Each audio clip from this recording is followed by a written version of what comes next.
Tu crois que ta vie est compliquée? Tu crois que les épreuves que tu traverses sont uniquement des malédictions? Je comprends. Parce que dans les moments durs, on a tous cette impression que la vie nous tombe dessus, que la chance est contre nous, que les autres ont reçu une carte plus favorable que la nôtre. Mais, écoute-moi bien, ce n'est pas la vie qui est ton ennemi. Ce sont tes jugements, ce sont tes pensées. Stop, respire et écoute. Il y a toujours deux côtés à une médaille. Toujours. Rien dans ce monde n'existe avec une seule face. Même l'obscurité prouve l'existence de la lumière. Même la douleur révèle ta capacité à endurer. Même l'échec est la preuve que tu as eu le courage d'essayer. Ce que tu vois comme une chute peut devenir ton tremplin. Parce que tomber, ce n'est pas échouer. Tomber, c'est accumuler l'élan qui te permettra de repartir plus fort, avec plus de sagesse, plus d'expérience. Ce que tu crois être une faiblesse peut devenir ta plus grande force. Regarde autour de toi. Combien de personnes ont transformé leur fragilité en puissance? L'enfant timide devient un grand orateur. Celui qu'on rejetait devient un leader. Celui qui doutait devient un sage. Et ce que tu appelles une perte peut être le début d'une libération. Perdre un travail, c'est parfois l'opportunité de découvrir ta vraie vocation. Perdre quelqu'un, c'est parfois apprendre à ne plus dépendre des autres pour être heureux. Perdre des illusions, c'est souvent retrouver la vérité. Les stoïciens nous rappellent ceci. Rien n'est totalement bon, ni totalement mauvais. Tout dépend de la façon dont tu regardes les choses. Marc Aurèle l'écrivait dans ses Pensées pour moi-même. La vie n'est ni bonne ni mauvaise. Elle est un terrain de jeu. Ce sont nos jugements qui la colorent.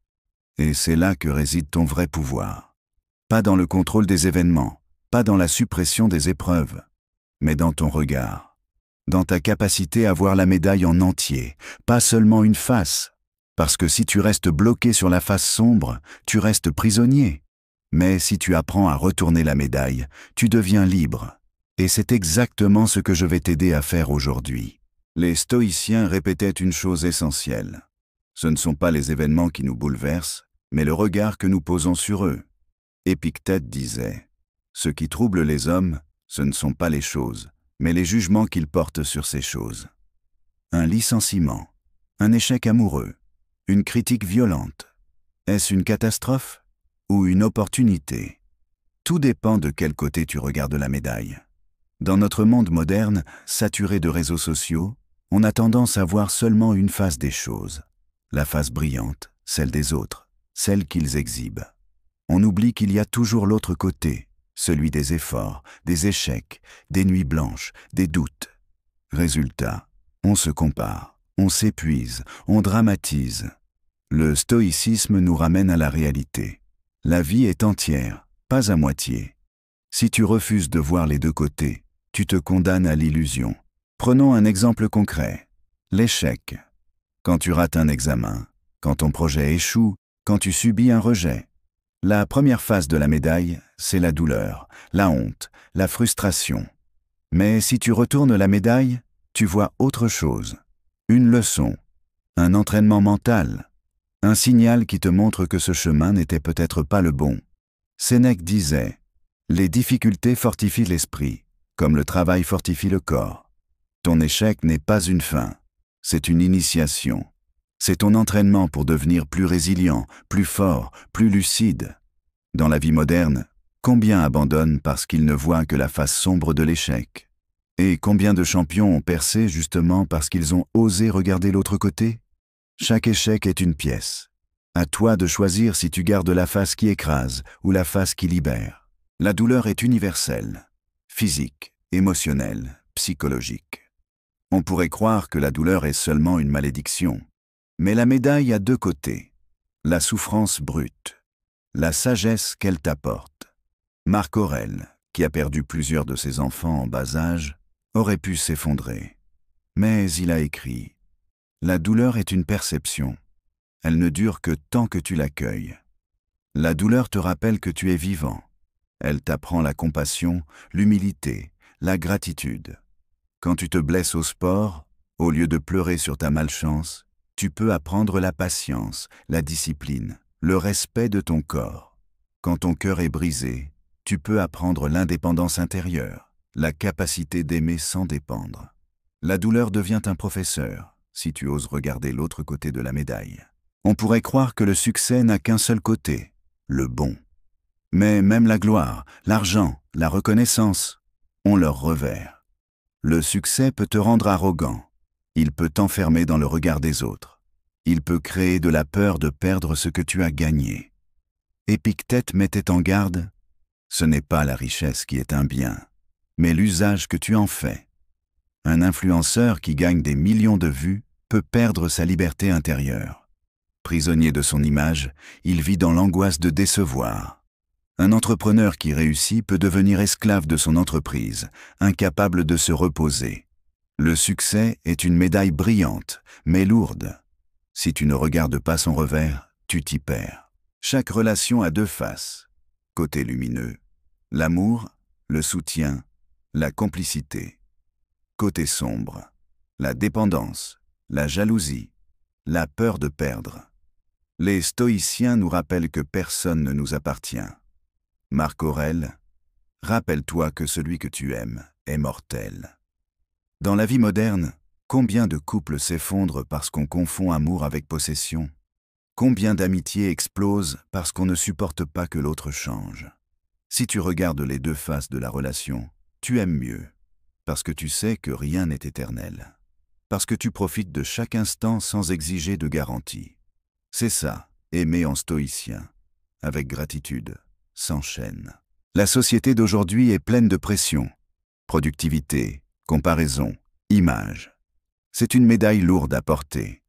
Mais si tu regardes l'autre face, tu vois une époque d'opportunités infinies, un accès à la connaissance comme jamais auparavant, la possibilité de te construire, de créer, d'entreprendre.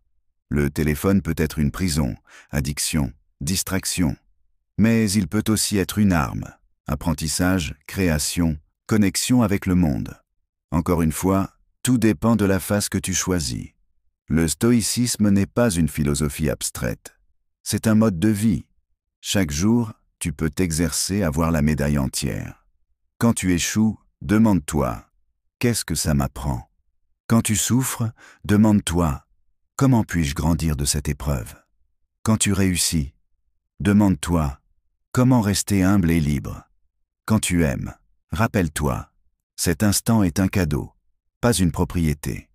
Quand tu es frustré par la société, retourne la médaille. Comment puis-je utiliser ces contraintes comme un terrain d'entraînement? C'est ça, être stoïcien aujourd'hui. Voir les deux côtés de chaque situation. Choisir la perspective qui t'élève. Souviens-toi de ceci. La vie ne t'envoie pas seulement des coups durs. Elle t'envoie des leçons. Chaque blessure peut devenir un maître.